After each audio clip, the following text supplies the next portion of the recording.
going to warn you, most people don't really want to know the truth. When we ask, does this dress make me look fat? Or do you think my muscles are getting bigger? Most people are not looking for the truth. They're looking for reassurance from others. What about those people who truly want to know if what others say is the whole truth and nothing but the truth? Pamela Meyer stated in her book To Catch a Liar, quote, "Lying is common, and for the most part, people are good at it. The odds of getting caught in a lie are really quite low. It is estimated that people get away with over 95% of the lies they tell."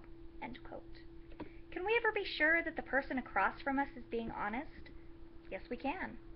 There are proven signs that a liar shows that can help clue you in on if they are being dishonest. I've been studying different suggestions and clues professionals have given in order to help you determine the credibility of what others are saying. I'm going to share with you these important clues and references that experts have given in hopes that you are able to apply them into your daily interactions. I'm going to warn you once more, ignorance is bliss. Once you know these signs, you may get hurt when it becomes obvious that others are lying to you. So the question becomes, do you really want to know? I'm going to give you some tips on gestures and verbal cues that may indicate that someone is being untruthful. These signs do not mean that someone is absolutely lying, just that they're more likely to be lying. These are deception techniques used by police, psychologists, security experts, and other investigators. The first thing that we look for is what they're doing with their body. Your body will communicate more honestly than your mouth will. Barry Carpenter interviewed an attorney, Roger Dunn, who commented, quote, "If they're slinking back, if they are rocking in their chair, if they're moving side to side, putting their hands over their mouth, looking down, fidgeting, these are all typical telltale signs that someone isn't straight with you."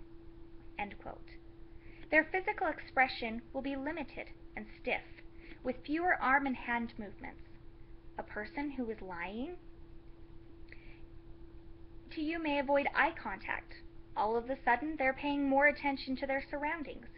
A deceptive man might adjust his tie or his shirt cuff, or maybe his glasses. An untruthful woman might move a few strands of her hair behind her ear or straighten her skirt. Tidying up the surroundings is another gesture.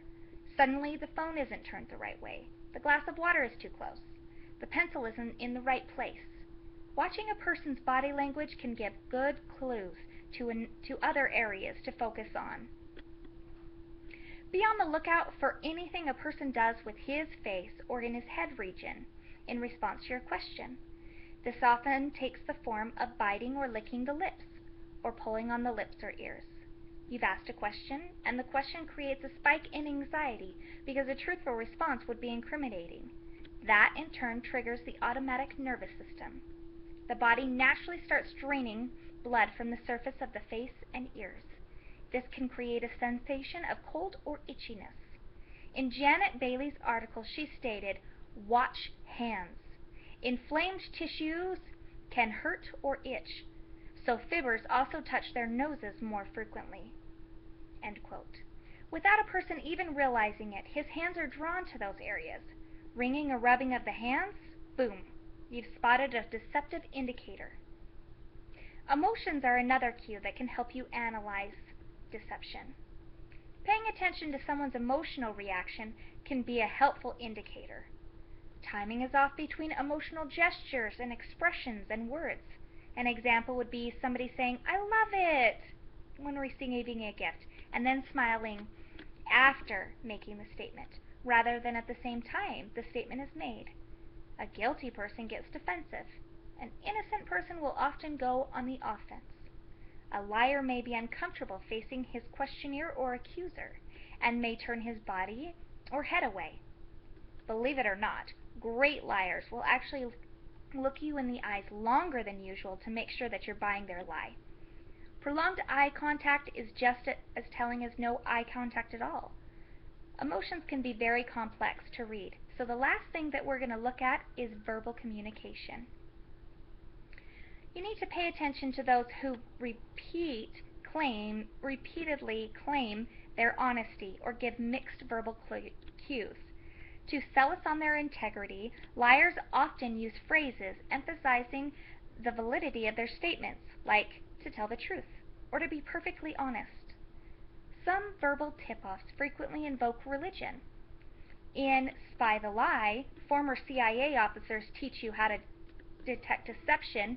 The officers state, involving religion are indicators of untruthfulness.